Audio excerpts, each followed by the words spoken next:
Good morning, Travis Baptist Church. It is Sunday morning, February 21st, and we're here for our first all-online service we've had in a while. We hope we got word to you in time. Last Sunday, the 14th, Valentine's Day, we had our worship service. One of our members who attended was feeling bad on Sunday afternoon, and they called in at work, and work told them to get checked. So this person went by, had a COVID test, and it came out positive. We didn't find it. He got his results on Thursday, and he let us know, so we've been trying to get the word out. But that's the reason we're not meeting this Sunday for Sunday school or for worship. We are taking all other precautions. This person was wearing a mask. This person fist bumped me. So, so far she is the only one we have heard from.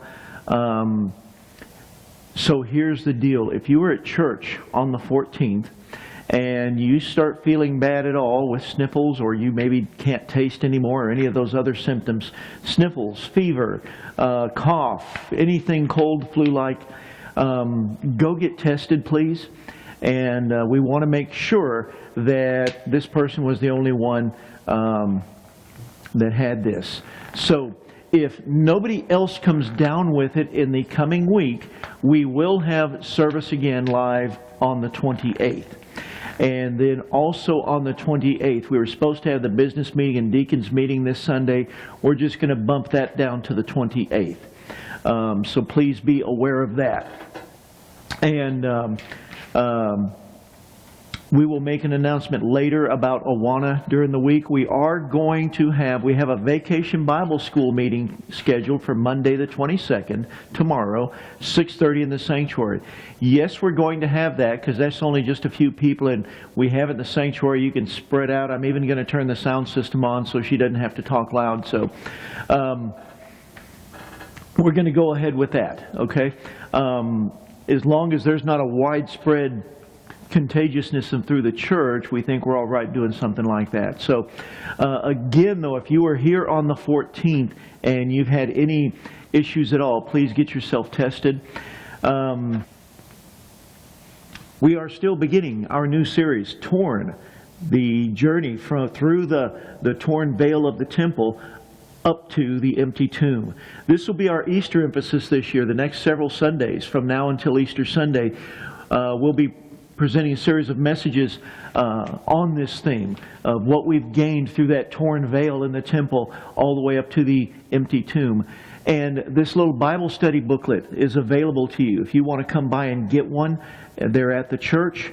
If you want to come, if you don't want to come by and you want me to email you a copy, I can do that. The emailed one doesn't have the pretty red cover though. But just what happens here is we're going to preach on Sunday, like we're going to preach here in a little while. And when this message is over, whatever time during the week or the afternoon you want to, you can do week 1, which is entitled Words Not Necessary. It's about 3 pages long. It's just tiny pages, about 3 questions a page, and most of them are in the line of, what do you think? So we think this will help you in studying and re-emphasizing what we're preaching on Sundays, all right? Also, this message, of course, as you're seeing it online or on the DVD, we want to remind you that the message will be available in the foyer from about 9:30 till 10:30 on Sunday morning, the 21st. It will be posted online by 9:30 on Sunday morning at both the YouTube and the church website, travisbaptist.org. Both of those links will be on our Facebook page.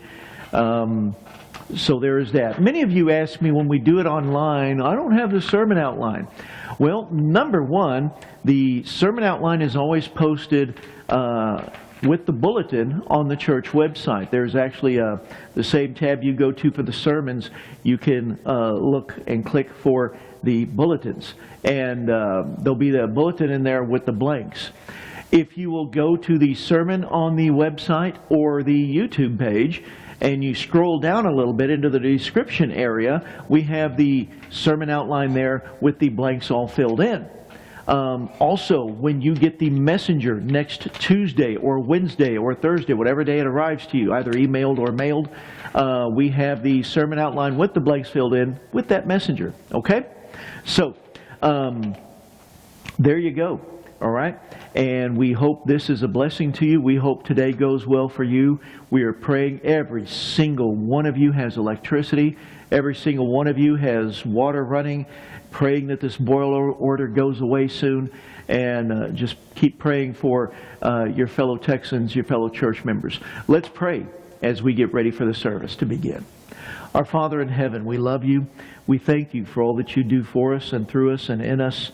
You're a great God and a mighty King, and we love you. And we pray today that as your word goes out, that everyone's heart will be at peace and in obedience to you, that as we ponder what it meant for you to be on that cross, as we ponder and wonder at your suffering and stop and think that you did it for people as unworthy as us, for sinners such as we. And God, it's amazing to know that you would pay that high a price for us. You owe us nothing, and yet you gave us everything. You are a good God and a good Father. So we pray. We pray for Texas. We pray for those suffering from the cold. We pray for those struggling without lights, without water. We pray for those in the food supply and for the suppliers, for the truck drivers, for the grocery store workers, for all the other providers up and down the chain at gas stations and everywhere else, Lord. Praying for the electric grid, God, and the workers there and the workers trying to keep the power lines and the water lines going. Lord, we need your grace, your mercy, and your help. Rain it down on Texas. Rain it down on all these states in America that are affected by it. And we pray for your mercy on us. Use this time as a time to wake us up. We need the Lord. We do, Lord. We need you so bad. Help us and heal us. We ask it all in the name of your Son, Jesus Christ. Amen. Let's worship together. Good morning and welcome to Travis Baptist online again. At least, hopefully, this will be the only Sunday that we'll have to do this. Situations deem that we go this route, at least for this Sunday, but hopefully next Sunday we'll be able to come back and meet in person again. But we'll go ahead and sing a few songs before Pastor comes and preaches. So sing with me in the comfort of your own home. I'm going to sing "Create in Me a Clean Heart."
God, we come to you just praising your name, thanking you for your love and your provisions.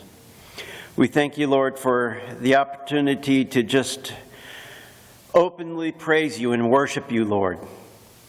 We ask that you be with us through this difficult time as once again we find ourselves not able to meet But we know, Lord, that you've got this all in your plan. And we just want to thank you and praise you. And just pray, Lord, for all those who are tuning in, that they may be blessed by hearing your words, by singing your praises. Be with us, Lord. Guide us and protect us. In your precious name we pray. Amen. Let's continue with Blessed Redeemer.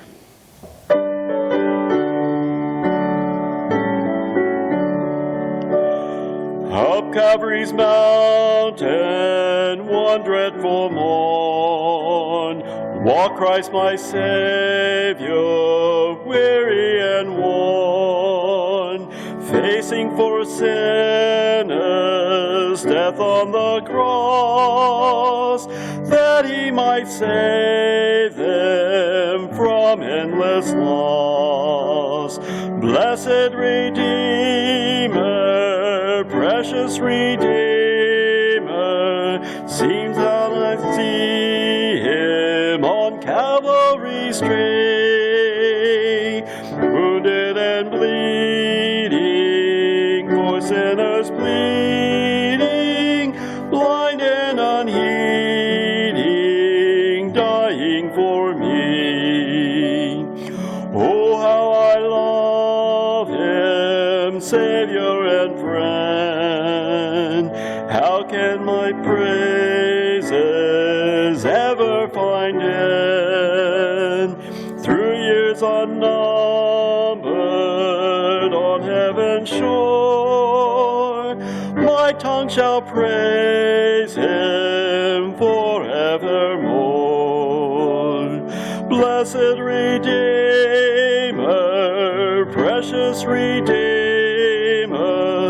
seems now I see him on Calvary's tree, wounded and bleeding, for sinners pleading, blind and unheeding,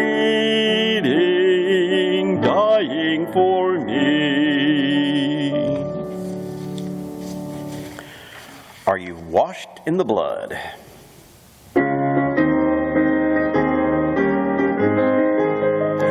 Have you been to Jesus for the cleansing power? Are you washed in the blood of the Lamb? Are you fully trusting in his grace this hour? Are you washed in the blood of the Lamb? Are you washed in the blood, in the soul-cleansing blood of the Lamb? Are your garments spotless? Are they white as snow? Are you washed in the blood of the Lamb? Lay aside the garments that are stained with sin, and be washed in the blood of the Lamb. There's a fountain flowing for the soul unclean. Oh, be washed in the blood of the Lamb. Are you washed in the blood, in the soul-cleansing blood of the Lamb? Are your garments spotless? Are they white as snow? Are you washed in the blood of the Lamb?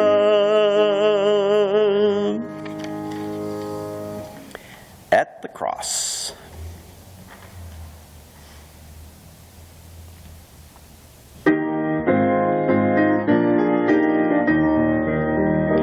Alas, and did my Savior bleed, and did my Sovereign die? Would he devote that sacred head for sinners such as I? At the cross where I first saw the light, and the burden of my heart rolled away, it was there by faith I received my sight, and now I am happy but drops of grief can ne'er repay the debt of love I owe. Dear Lord, I give myself away, 'tis all that I can do. At the cross where I first saw the light, and the burden of my heart rolled away. It was there by faith I received my sight, and now I am happy all the day. And our final song today is The Blood Will Never Lose Its Power.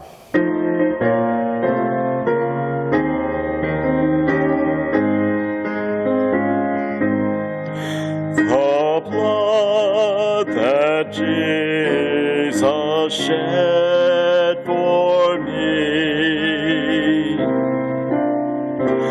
way back on Calvary, the blood that gives me strength from day to day, it will never lose its power. It reaches to the highest mountain. It flows to the lowest valley.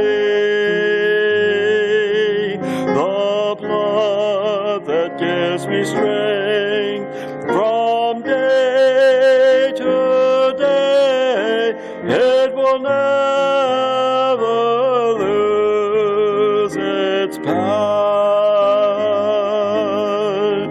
It soothes my doubts and calms my fears,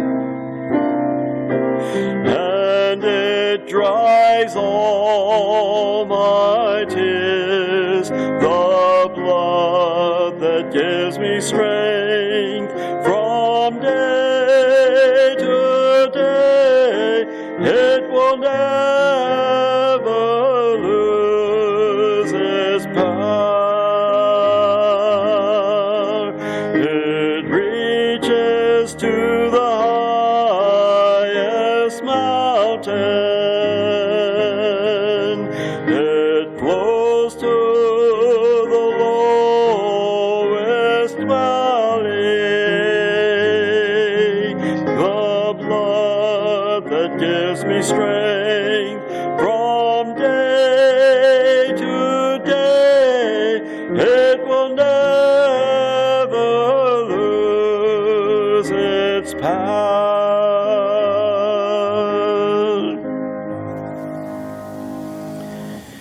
Thank you for singing along with me. I hope you have a blessed and wonderful day. Good morning. It's so good to have you joining us today. Again, we're back to doing this purely online thing, and I hope you watched the intro video. We did have a member on the 14th who tested positive for COVID this last week, so we're just doing service online to keep everybody safe and as a precaution, and hopefully we will be back live next week. We're going to be in Mark chapter 14 this morning. Mark chapter 14, verses 60 through 61. And this is the first in our series of messages entitled Torn. Torn is a journey through the veil that Jesus tore when he hung upon that cross, or that tore when Jesus gave up his life. And through the veil all the way to the empty tomb. We want to take this journey. Why? Because we want to get closer to the Lord. We want to grow together. Ironically, as we start this series online, remember last Easter, we didn't get to meet together on Easter because of this pandemic. And so we were intending to do all of this together. But unfortunately, circumstances were different. We will be okay, though, and we'll probably be back together next week. We want to remind us that we're doing this together. We've got the Bible study book. It is available for you, and want to remind you we've got them up here at the church, or I can email one to you. Those of you that received the DVDs probably got your booklet last week in your DVD pack. And also today's service will be up here at the church. It'll be available from 9:30 to 10:30 a.m., or the DVDs will also be available all week long in the church office. You can come by and get one along with your booklet, all right? Mark chapter 14, the Gospel of Mark chapter 14. Just going to read verses 60 and 61. Mark chapter 14, verse 60. And the high priest stood up in the midst and asked Jesus, saying, "Do you answer nothing? What is it these men testify against you?" But he kept silent and answered nothing. Again, the high priest asked him, saying to him, "Are you the Christ, the Son of the Blessed?" And Jesus said, "I am. And you will see the Son of Man sitting at the right hand of the power and coming with the clouds of heaven." Let's pray. Thank you for your words, Lord. And thank you for your silence. Thank you for assuming our guilt, taking it upon you. You knew nothing about sin, Jesus, because you never committed it. And yet you became sin for us. And you did that so that we could become the righteousness of God. Not that we have any righteousness on our own, not that we're perfect, but you made us perfect. So that when you and your Father look upon us, you see your children holy. For this we praise you.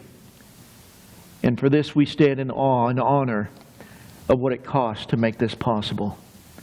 Forgive us for treating what you went through as such a mundane thing, a trivial thing that we've heard over and over again. Help us to be fascinated with it again. We love you, Lord. And we say these things in the name of the Father, Son, and Holy Spirit. Amen. Torn. Amazing thing happened as Jesus hung upon that cross. That veil in the temple tore from top to bottom. And what did that mean for you and me? It meant most of all that we're going to be able to come close to God. So in these coming weeks, this is what we want, is for all of us to come closer to God. As we begin, we want to look in this little passage right here. In your booklet for Torn, you will notice the title of the first week is No Words Necessary. And we're entitling this sermon, The Sound of Salvation. We're kind of looking at the same thing here. And what we want to notice today is, what did it sound like for Christ, for us, for you and I to be brought to God? What do you mean, what did it sound like? Jesus is standing. He's been arrested. He's been brought before the high priest. If we go back up to verse 53, the chief priests and all the council sought testimony against Jesus to put him to death, and they found a bunch of false witnesses. They found a bunch of people, professional liars basically, people who took bribes to testify that, yeah, Jesus did this, Jesus did that. When we get down to verse 58, verse 57, some rose up and bore false witness against him, saying, "We heard him say, I will destroy this temple made with hands, and within 3 days I will build another made without hands." But not even then did their testimony agree. So they even brought a group of guys there to testify against him. So here's all this false slander. You know, in this day and age, we hold a press conference to correct people who misquote us. We stand there and say, look, you've got to add context to what's being said here. So often we see it in the press. The president, the senator, the movie star, the athlete, they said this, and it's absolutely shocking. Wait a minute, what else were they saying when they said that? You know, we pass that by too often. Jesus had a perfect chance to defend himself against these false allegations. Jesus stood there and he could have said, look, when I was talking about destroying the temple, I meant my body, because he says that actually. But even though these false accusers got it all wrong, he could have easily corrected it. But what does Jesus do? The high priest stood there and he asked Jesus, do you answer nothing? And Jesus kept silent and answered nothing. When we think of why that sound of silence occurred, and that's our first point, the sound of this silence. When we talk about the sound of our salvation, the first thing we hear is silence. There is Jesus. False accusations stacked up against Him. Liars and bribed people and people just making stuff up, and it's all twisted and skewed against Him. Just like we sometimes complain about the false news in the media today, taking their viewpoint, not listening to Christ. Well, you know what He does? He says nothing. He doesn't write a rebuttal. He doesn't defend Himself. Why did Jesus not speak? I think it ought to be pretty clear to us. The reason you sometimes don't answer accusations is you're guilty. And Jesus accepted His guilt. And this is vitally important in understanding what's going on with the sound of our salvation. In His silence is an admission of guilt. Jesus is guilty. Wait a minute. What is Jesus guilty of? Absolutely nothing. He did nothing wrong. He was sinless. God the Son, taking on human flesh. He was tempted just like we are. He could be tempted. I mean, the devil tempted Him 3 times, and His disciples drove Him up a wall with their frustrating lack of growth and their lack of faith. But Jesus never sinned. So what was He guilty of? He Himself was guilty of nothing, but rather than defend and denounce, He silently accepted it.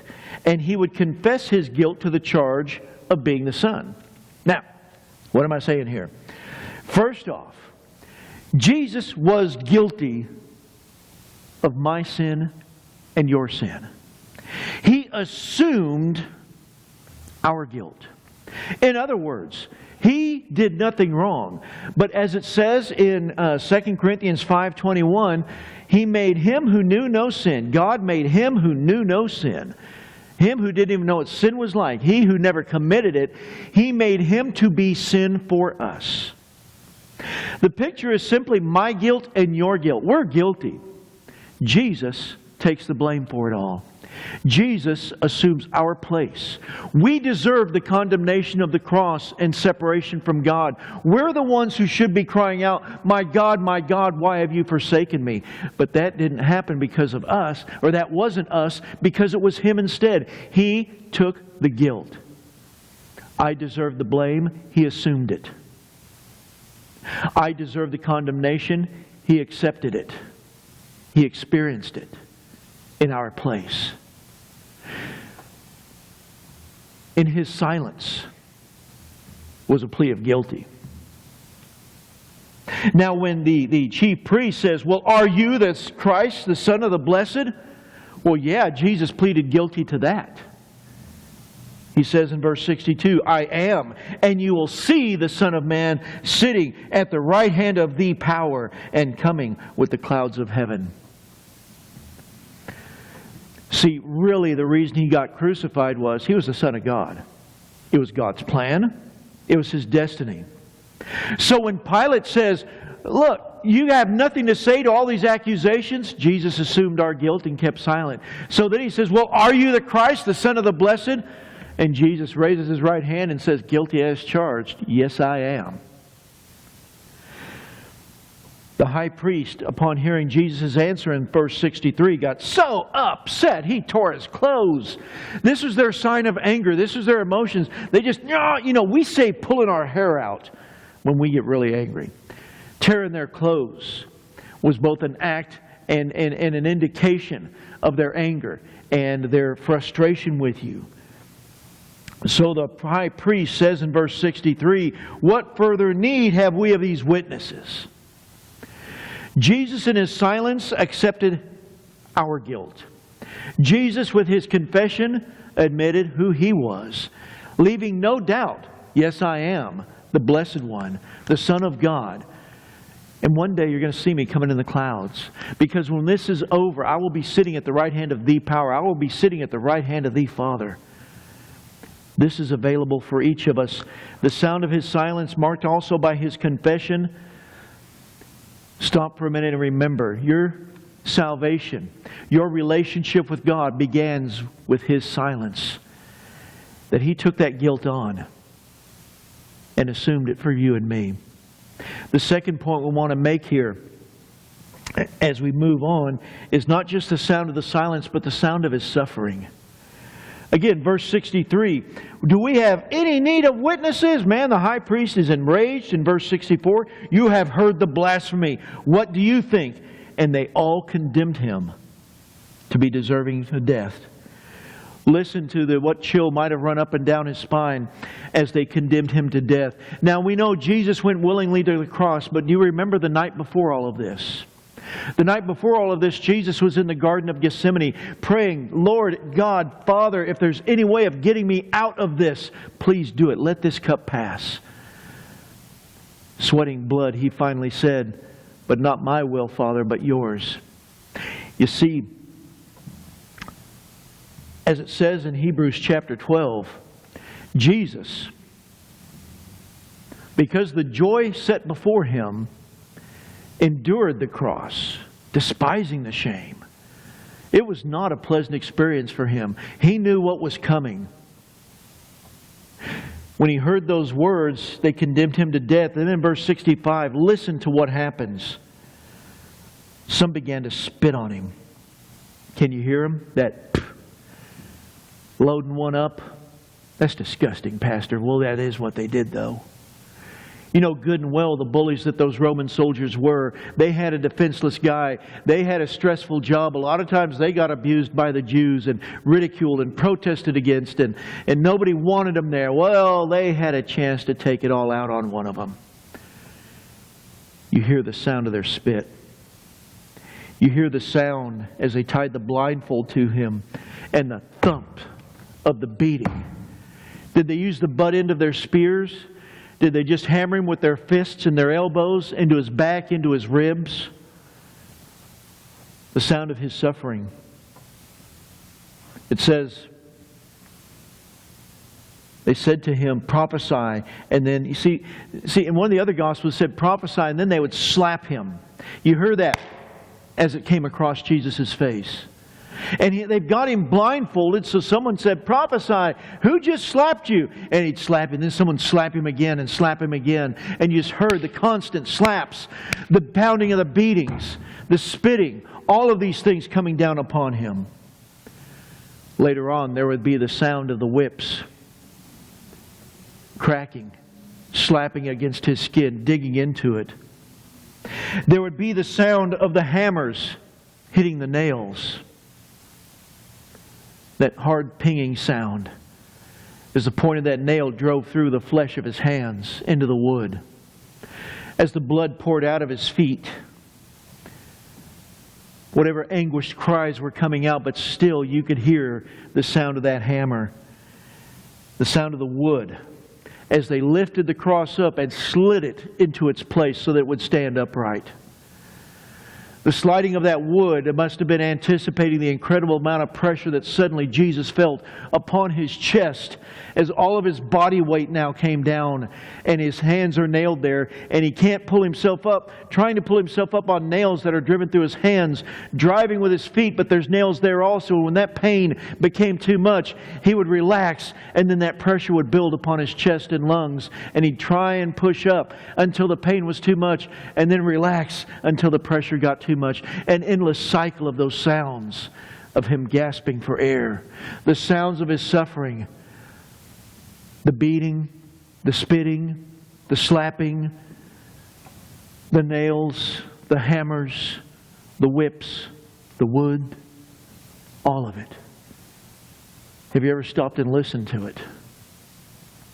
We talk a lot about what Jesus said, but what must it have all sounded like as that suffering came upon Him? We've got pretty little crucifixes in gold and silver. My wife's got probably 20 or 30 in our house, and they're made of different materials, different designs. They're beautiful. But do we know what that cross sounded like? His struggling against that wood. You and I thinking so much about what He said and what it meant, but remember what it sounded like. As He writhed in pain upon that cross and He struggled with His breath, At some point in time during His suffering, He was crucified, as you'll remember, between two thieves. And at some point in time, one of those thieves begins cussing at Him. And you can hear the blasphemy. You can hear the foul language. You can hear the mockery. The Bible simply records, if you're the Son of God, why don't you get us down from here? And that was the kindest thing He said. There's a thief on the other side of Him. Another man who deserved to die. But instead of joining in that humiliation of Christ, he said to Him, Lord, remember me when you come to your throne. And then probably one of the greatest sounds of all that anyone ever heard from that cross. Today, you will be with me in paradise. That in the midst of His suffering on that cross, in all those sounds of anguish and in all that struggle, at one point He says, today you'll be with me in paradise. Struggling upon that cross, writhing in pain and agony, He's watching soldiers gambling for His clothes. And what does He say to them? Father, forgive them, for they know not what they do. Instead of crying out for a free hand and a weapon to fight back with, instead of calling down 10,000 angels, in the midst of His suffering, He still mustered up the grace to reach out to sinners like us. Sinners like soldiers gambling for the clothes, and sinners like a thief who deserved to burn in hell forever. But this is our Savior. And the sound of His suffering draws us to Him, draws us to home, draws us into His kingdom. He cries from the cross, my God, why have you forsaken me? At one point, He cries out, it is finished. And that, my friends, is followed by a cry, because the Bible says He cried out. It doesn't say what He said. Maybe in that final cry of anguish was the phrase, it is finished. Into your hands. It said that He barely struggled to get the words out. Into your hands I commend my spirit. But in that is the sound, not of defeat, but the sound of victory. Our third point, the sound of success. The sound as Jesus cries out, it is finished. The sound as He gives up His spirit. The sound of the victory of you and I. Jesus achieved His victory. He looked defeated. He looked abused. He looked abandoned. He looked like anything but a champion.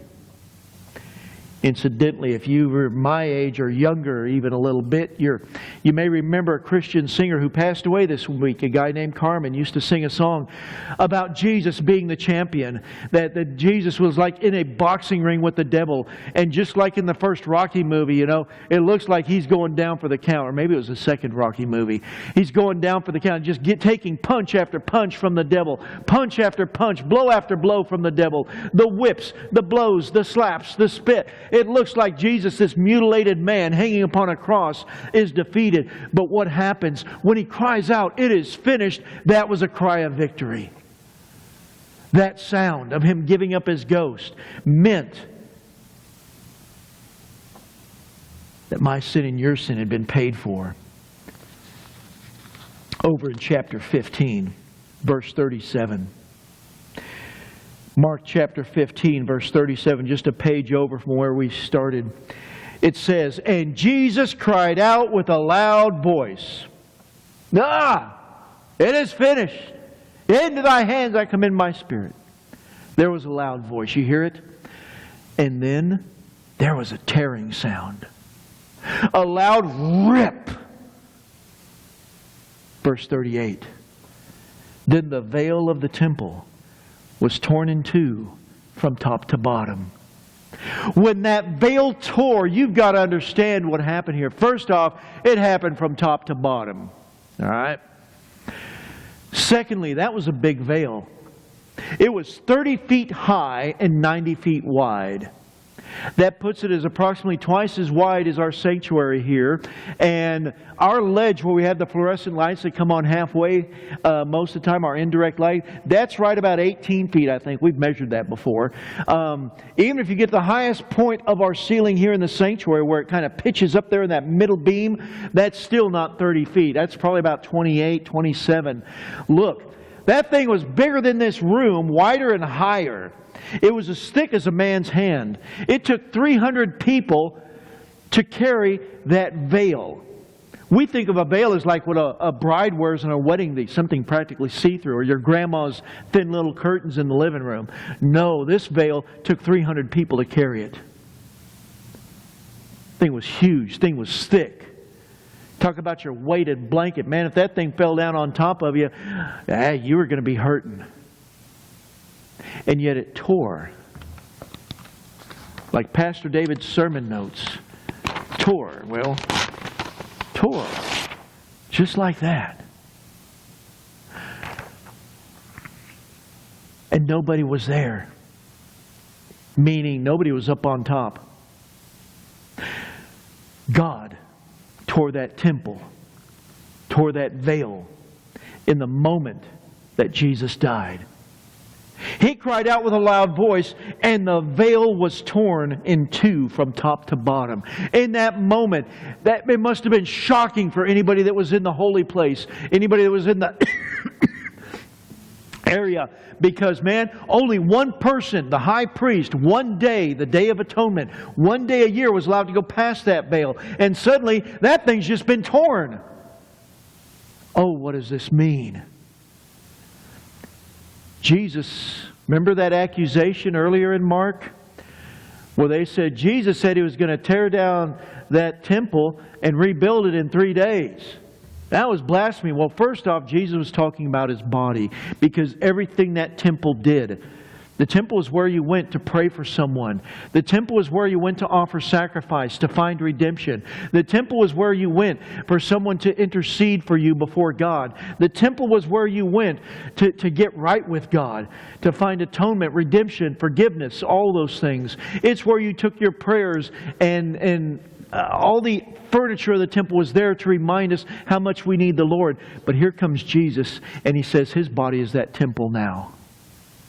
See, because we find redemption in Jesus, intercession in Jesus, everything we're looking for, forgiveness, the payment of our sins, sacrifice to God, reconciliation with God, all the things you went to the temple for, Jesus has torn that veil and says, it's me now.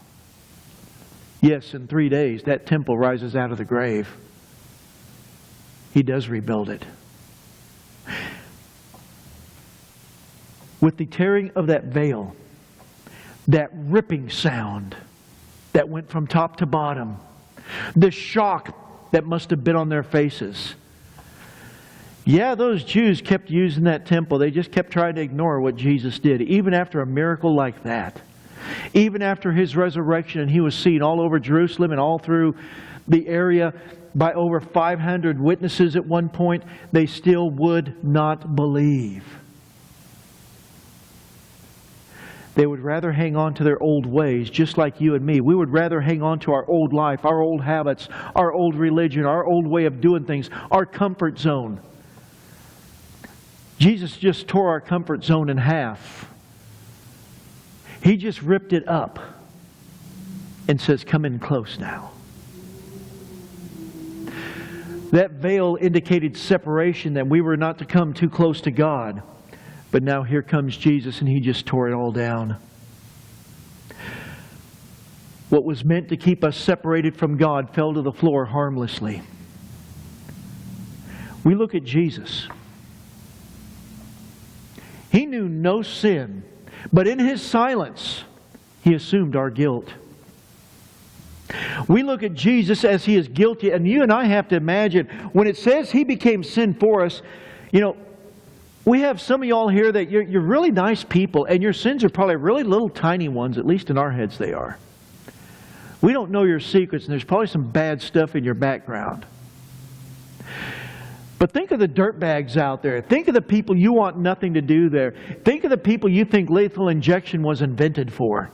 Think of the people on death row. Think of the people on Skid Row. Think of the people who have hurt you, who have hurt children. Think of the people who have started wars. Think of their deepest, darkest guilt that's out there. Do you realize even that sex offender's guilt was laid upon Christ? That murderer's guilt, that rapist, even that drunk driver who took that whole family out, that dictator, that Nazi officer who ran the gas chamber, their guilt Jesus took. When He became sin for us, it wasn't like He just covered up my mistakes. He took all my ugliness and all my failure. And because He took on the sins of all us dirtbags, all us offenders, all us murderers, all us hypocrites, all us evil people, everybody wanted to slap Him and spit on Him. Everybody thought He ought to be whipped. Everybody thought He deserved to die for the guilt that He was now carrying. Mine and yours. When you look at Jesus, do you see why He suffered so? But do you also see why the tearing of this veil is so important? It's not just another little miracle like the rock shaking and the sun growing dark. No, this one meant something. He paid the ransom due. He tore the temple veil in two and opened up the way for me and you. Opened up the way for God. Opened up the way for you and I to come close. As the mobs accused Him, they were all wrong, but He did not resist them. As they slapped Him, He could have bopped them in the head. He could have dropped them dead right there on the spot with just a word. You know, in Revelation chapter 19, when Jesus returns on that white horse, He'll open His mouth and He'll kill thousands that have opposed Him, if not millions. He could have gotten out of that crucifixion real easy. But He stayed the course. Silently, Isaiah 53, like a lamb led to slaughter, He opened not His mouth. His silence, His suffering, leading to His success. The sound of our salvation, I hope it's ringing in your ears today. That maybe, number one, that if you have never known Jesus Christ as your Savior, today would be that day. Maybe you've been playing church. Maybe you're sitting at home and you're going, man, I just need something today. And somehow by accident you came across us. It's no accident you wound up here today. Maybe God is trying to speak to you and say, there's a way through this. Walk through this veil that Jesus just tore, believing that He did it, that He carried the guilt of your sin. In 3 days, He rises from the grave. And He is now at the right hand of the Father.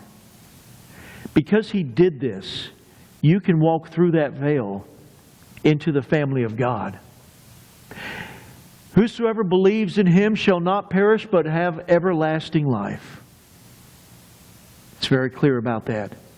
As many as receive Him, as many of us that just pray and ask Jesus to come into our life, He gives us the power to become the children of God.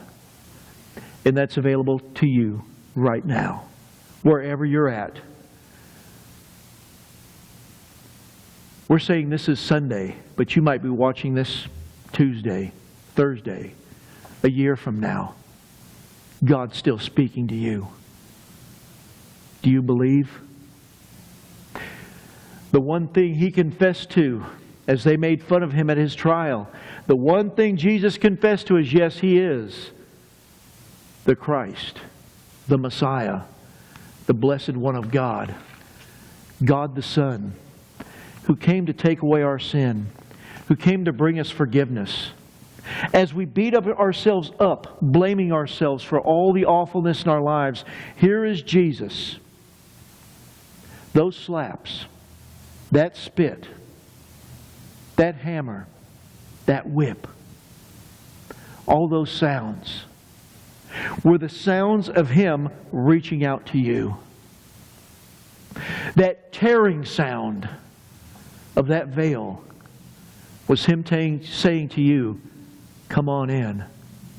You may feel like God wouldn't want you. I can't get close to Him. Look, the big barrier between us and Him, He tore it in half to say to you, come in. Would you do that? Right where you're at. You can pray with me if you want to. From the depth of your heart, accept His invitation to come in. Let's pray together. Our Lord and our God, we love you so much. And Jesus, we thank you. All that we see and hear here of what you did for us. Lord, we hear these sounds, the sounds of your silence. Is my guilt, our guilt, begins to rest upon your shoulders. We hear the sounds of your suffering, Lord, as suddenly demons everywhere have decided, yes, you deserve it. We would all say any human being that did any of the things you're accused of, yes, they deserve condemnation. But you committed none of those sins. But you assumed our place. You became guilty for us. But because you assumed that guilt, when you died, that temple veil torn, and it shows us that now that guilt is gone. Lord Jesus, there's some here right now that want to say to you, I believe this. I believe you took my guilt. My sin deserved condemnation even into hell. But you, Jesus, I believe you took my place on that cross. And you rose from the grave to give me victory over death and over hell and over sin. To give me eternal life and a new life with you. I want to walk with you, Jesus, every day from here on out. I want to leave my old life behind and follow you and love you. I believe you died. I believe you rose from the grave. Lord, let these people know that with a simple prayer like that, coming from their heart, you change them. You give them a new life. The Holy Spirit, you move in, Holy Spirit. In that moment, they go from death to life and they become yours. We go from orphans to adopted. We're praying that's happening for them right now. For everyone else here, Lord, help this message stay on our lips during this Easter season. Corpus Christi and the rest of Texas need to know that Jesus died for them. We pray all these things in the name of the Father, Son, and Holy Spirit. Amen. Thank you so much for joining us today. We want to continue, of course, to be in prayer for our brothers and sisters throughout Texas, throughout the United States, still suffering the effects of the cold weather, loss of power, loss of water, our own boil order that's still here, and many families in Corpus that don't have lights yet. Pray for them. Pray for each other. Again, if you are here on the 14th and you're feeling the least bit bad, please get tested for the COVID, and we want to keep everyone safe and healthy. We look forward to having live service on the 28th. We will have the business meeting at 6:30 on the 28th and the deacons meeting at 5 o'clock on the 28th. Tomorrow, the 22nd, 6:30, we are having the Vacation Bible School meeting, all right? So join us for that. May God bless you, and we pray this week goes better than last week for all of us. Amen? Have a great week.